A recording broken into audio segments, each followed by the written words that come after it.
मानव की देह मिलती है और उस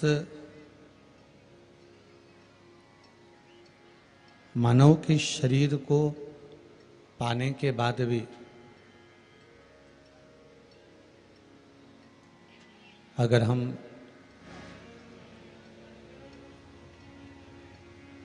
भगवान की अविरल भक्ति को प्राप्त नहीं कर पाते हैं या भगवान की अविरल भक्ति तक नहीं पहुंच पाते हैं, तो फिर इस मनुष्य देह को पाने का कोई लक्ष्य ही नहीं, फिर कोई मतलब ही नहीं।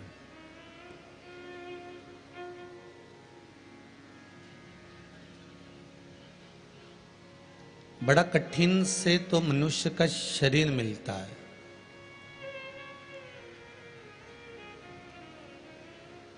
बड़ी मुश्किल से तो मानव की देह मिलती है।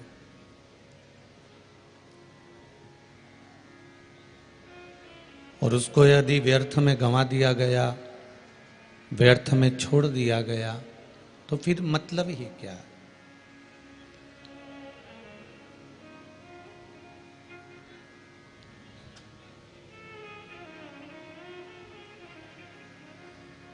बड़ी मुश्किल से नर तन मिला है, ये गंवाने के काबिल नहीं है। ध्यान हरि का हृदय से न भूलो, ये भुलाने के काबिल नहीं है। बहुत मुश्किल से मनुष्य की देह मिलती है, मानव का शरीर मिलता है, और यदि बड़ी मुश्किल से ये मनुष्य की देह या मानव का शरीर प्राप्त हुआ है, तो इसको व्यर्थ ना गंवाया जाए।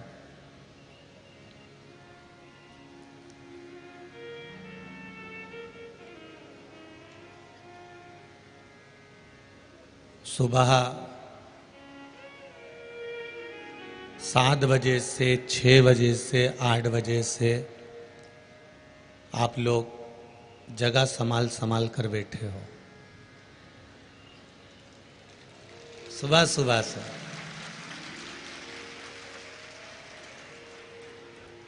जब हम सुबह सुबह मॉर्निंग वॉक पे निकले तो कई लोग कह रहे थे, गुरुजी जरा पंडाल तक तो जाइए। अभी से लोग बैठ गए। अब सवेरे 5:30 बजे जरा विचार करिएगा, और कहीं कहीं का सेट टाइम मिला के बिल्कुल 1 बजे ने छाती चढ़ के आए ने कि हटो यहाँ से, हम तो यहीं बैठेंगे।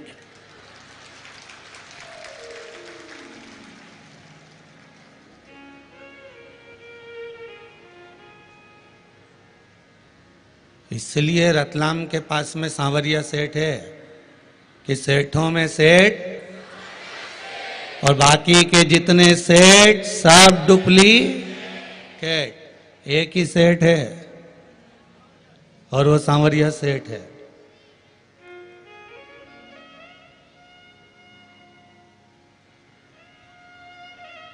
वो तो जबरदस्ती का इनका नाम सेठ जी धर दिया। अच्छा, इनसे पूछो तो सर, इनने सेठ जी का काम कहीं करया? किसी द्रौपदी का चीर बढ़ाया, नानी भाई का 56 करोड़ का मायरा भर के आया।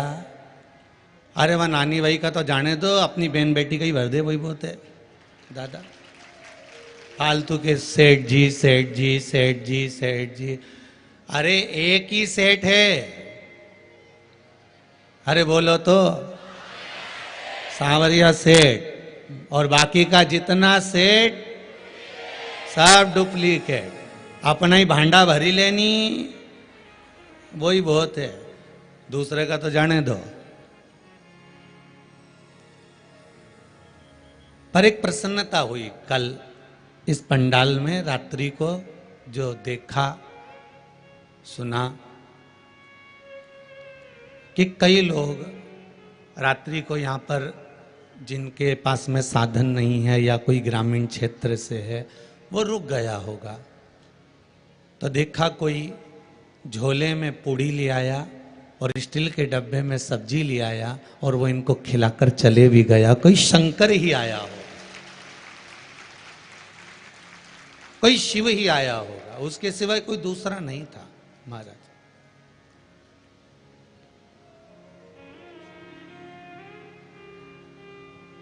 शंकर के सिवा कोई दूसरा हो भी नहीं सकता। रिटर्न बेटा थोड़ा सा। शिव के सिवा कोई दूसरा हो भी नहीं सकता, क्योंकि जिसके हृदय चित्त में विश्वास। अब बताओ, ये जिसने तुमको डब्बा में लाकर खिलाया, ये सेठ है कि वो डुप्लीकेट वाला सेठ है? मन चंगा कठौती में गंगा, बहुत उतना।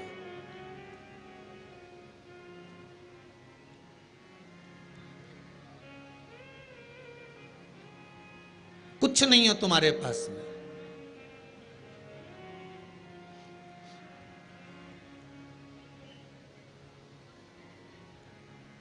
कुछ भी नहीं हो। एक पत्र में किसी ने लिखा है, देखो,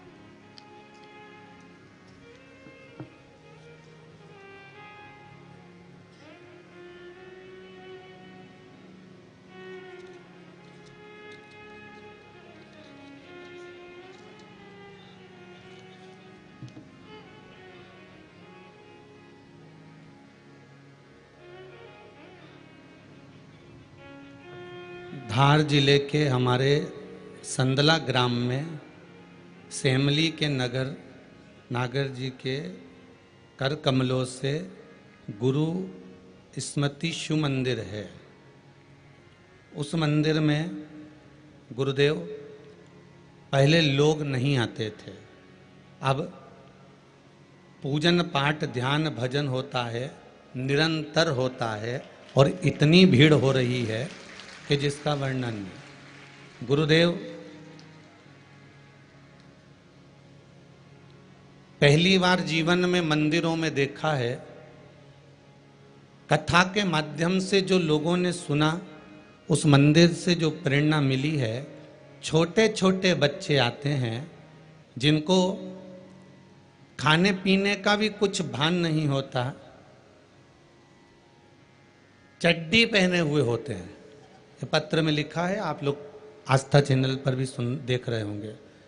याद नहीं, जो शिवलिंग पर जल चढ़ाते नहीं आता है, वो भी एक लोटा उठाकर बच्चे जल चढ़ा जाते हैं और ऐसा लाड़ लड़ाते हैं शंकर भगवान को, नंदी को। उनके कानों में जैसा आपने कह रखा है, कुछ कुछ कह देते हैं और जाते जाते नंदी की चुम्मी भी ले लेते हैं। पत्र लिखा है, ये लिखा हो। और बड़े प्रेम भाव से लाड़ लड़ाते हैं। हर सोमवार के रोज हमारे संदला ग्राम के सभी शिव मंदिर आटे के बने दीपक, एक मंदिर में लगभग 15 किलो दीपक इकट्ठे हो जाते हैं। ये शिव की कृपा है, ये शंकर की करुणा। अब जरा विचार करिए कि आज इन छोटे छोटे बच्चों को जो संस्कार मिल रहे हैं, इन छोटे छोटे बच्चों को जो ज्ञान मिल रहा है, इन छोटे छोटे बच्चों को जो सुख का अनुभव हो रहा है, इन छोटे छोटे बच्चों को जो आनंद का अनुभव हो रहा है, इन छोटे छोटे बच्चों को जो ज्ञान प्राप्त हो रहा है, ये आने वाली पीढ़ी को संभालने वाले हैं। इन आने वाली पीढ़ी को संभालने का काम इन्हीं का रहेगा।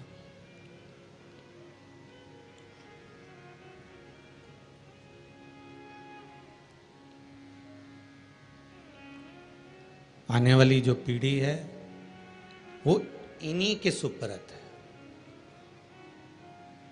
कुछ मत रखो आप अपने पास में। हम ये भी नहीं कहते कि आप भगवान शंकर को बहुत सारी दौलत देना या धन देना या संपदा देना या बहुत सारा वैभव देना। हम तो इतना कहते हैं शंकर जी को अपना दिल दे देना, बस उतना बहुत काफी है, बहुत है उतना। भगवान शिव को यदि आपने अपना हृदय दे दिया, दिल दे दिया, अपना मन दे दिया, अपना चित्त दे दिया, अपनी वृत्ति दे दी, तो शिव उससे भी प्रसन्न हो जाते हैं।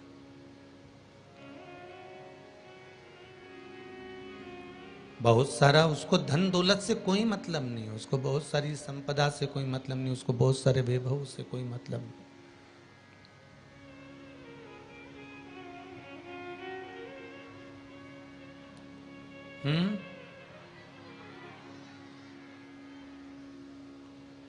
एक बात मैं कहना चाहूंगा आप सभी से, और आने वाले जिन जिन क्या कथा है सावधानी से आप लोग श्रवण करें जरा।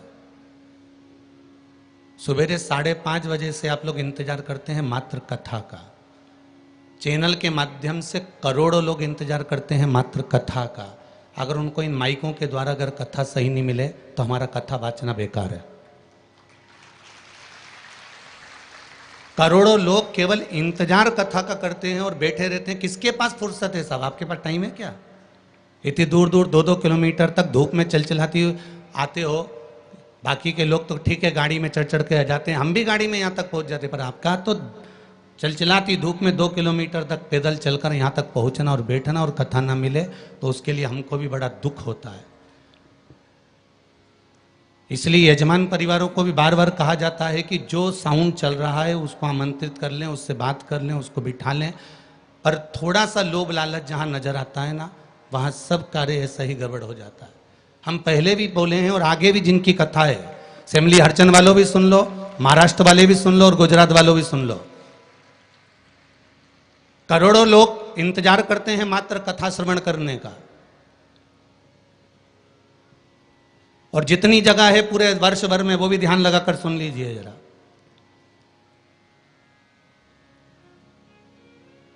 शंभु शिव महापुराण की कथा कहती है, भगवान शंकर का अनुमोदन कहता है कि आपकी जो भक्ति है, भगवान धन से, संपदा से या सत्ता से या वैभव से या दौलत से भगवान कभी नहीं रीझता। अगर भगवान को चाहिए तो तुम्हारा केवल निर्मल मन चाहिए, भगवान को और कुछ भी नहीं चाहिए, तुम्हारा केवल मन। उसके सिवाय भगवान तुम्हारे वैभव से, तुम्हारे पास में कितनी गाड़ी है, कितना बंगला है, कितना धन है, कितना वैभव है, कितनी सत्ता है, कितनी दौलत है, भगवान को उससे कोई मतलब नहीं। भगवान को अगर मतलब है तो केवल तुम्हारे मन से मतलब है। शबरी अम्बा के दरवाजे पर भगवान गए, क्या दिया शबरी अम्बा ने? भगवान को क्या प्रदान करा शबरी अम्बा ने? केवल एक झूठे बेर, और झूठे बेर के सिवा भगवान कुछ ले भी नहीं रहा है। अब तुम शंकर जी को क्या देते हो? अगर शबरी अम्बा ने भगवान राम को झूठा बेर दिया है तो आपने कौन सा अच्छी चीज दी थी भगवान को? जल दिया वो मछली का झूठा था, दूध दिया वो बछड़े का झूठा था, फूल दिया वो भौरे का झूठा था, मिठाई बना कर दी वो चींटी की झूठी थी। तुमने दिया क्या? और ये मनुष्य का शरीर दिया भगवान के चरणों में, ये भी तो झूठा है। फोन पे तो तुरंत कह देता है माता तारे बिना एक बिना नहीं रहूं, एक मिनट नहीं रहूं, तेरी तो मुझे बहुत याद आए। और भगवान के पास जाए कि तुम्हारे बिना मेरा कोई नहीं है। भगवान के रेंदे रे झूठेला,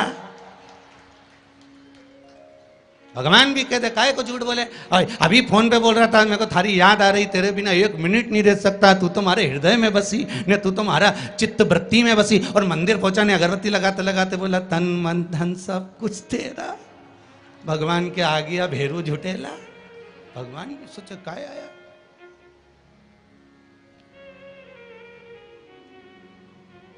अगर शबरी अम्बा ने झूठा बेर दिया है तो हमने कौन सी अच्छी चीज भगवान को दे दी है? हमने क्या भगवान को अच्छा दे दिया है?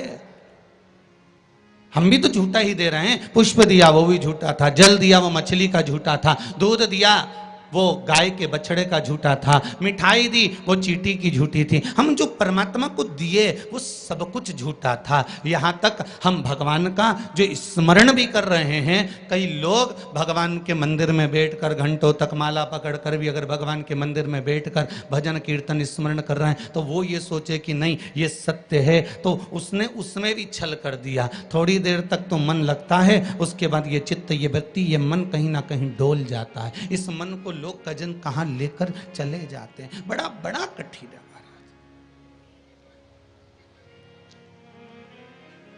ये बड़ा कठिन। ये मन बड़ा चंचल है, कैसे तेरा भजन करूं, जितना इसे समझाऊं उतना ही मचलता है। भोलेनाथ हे शंभो, हे त्रिकालदर्शी, हे कैलाशी, हे अविनाशी, हे शिव, हे करुणा सागर। ये चित्त, ये मन, ये वृत्ति बड़ी चंचल है।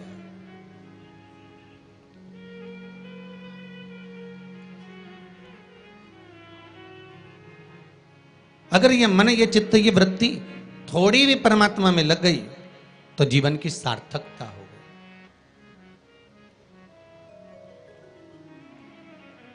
ब्रह्मा और भगवान विष्णु दोनों मिलकर मंथन कर रहे हैं। और एक बात बहुत ध्यान से सुनना, शिव महापुराण के इस चरित्र को याद रखना कि ब्रह्मा और भगवान विष्णु ने मंथन किया, और मंथन किया तो शंकर भगवान के शिवलिंग को प्रकट किया।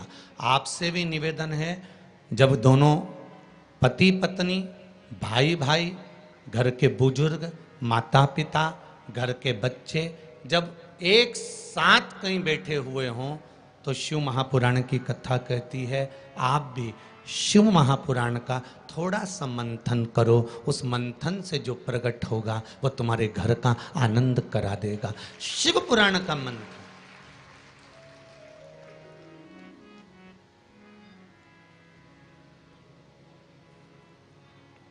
थोड़ी देर अपने माता पिता के पास में जाकर बैठा करो। थोड़ी देर जब घर से जाते हो तो अपने घर में जो मंदिर है, अपने घर में जो देवालय है, अपने घर में जो शिव जी हैं, अपने घर में जो राम जी हैं, अपने घर में जो ठाकुर जी हैं, अपने घर में जो कृष्ण हैं, अपने घर में जो देवता विराजमान हैं, आप उनके पास जाकर बैठकर फिर अपने गंतव्य की ओर अपने कार्य के लिए जाइए। और शाम को जब आओ तो पत्नी और बच्चों से, परिवार से बाद में मिलो। सबसे पहले अगर दुकान की चाबी भी लेकर आए हो, थोड़ा सा धन भी लेकर आए हो, थोड़ा सा सामान भी लेकर आए हो, थोड़ा सा व्यापार का कुछ चीज भी आप लेकर आए हो, तो सबसे पहले जाकर भगवान के मंदिर में जो आपके घर में है उसके पास में बैठकर उसको बताया करो, आज मैंने व्यापार करा उसमें ये लाभ हुआ, आज मैंने व्यापार करा उसमें ये हानि हुई, और आपकी कृपा से आज मैंने दुकान, व्यापार, व्यवसाय आज का पूरा करा। हे देवाधिदेव महादेव, हे मेरे ठाकुर, हे मेरे कृष्ण, हे मेरे राम, आज भगवान की कृपा, आपकी कृपा बहुत बनी रही और मेरा सब कार्य सफल हुआ। बाबा को प्रणाम करो, नमन करो, और फिर अपने माता पिता, परिवार, कुटुंब, कबीला जिससे मिलना है मिलो, फिर मिलो।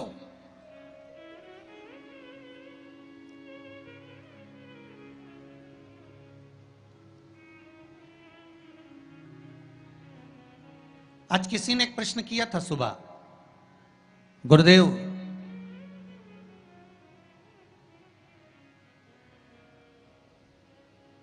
अगर भगवान के मंदिर जाना है हमको और शरीर में अगर कष्ट है, शरीर में अगर रोग है, शरीर में अगर बीमारी है, शरीर में अगर दुख है, शरीर में अगर कष्ट है, तो क्या नहाना जरूरी है?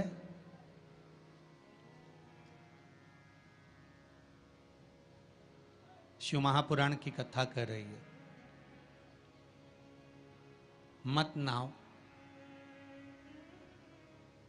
स्नान कर लो।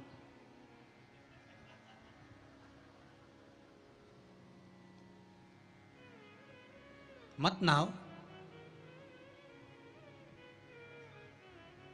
स्नान कर लो। नहाने में और स्नान में जमीन और आसमान का अंतर है। बाथरूम में गए, साबुन लगाया, शैम्पू लगाया, और ये सब लगाने के बाद में तुमने जो तुम्हारे ऊपर पानी उंडेला, इसको नहाना कहते हैं। ठीक है? जो तुमने साबुन लगाया, शैम्पू लगाया, पानी डाला, उसको नहाना कहते हैं। और मंदिर में गए, अर्थात आप बाथरूम में ना जाकर भी सवेरे से उठे और उसकी भक्ति में लीन होकर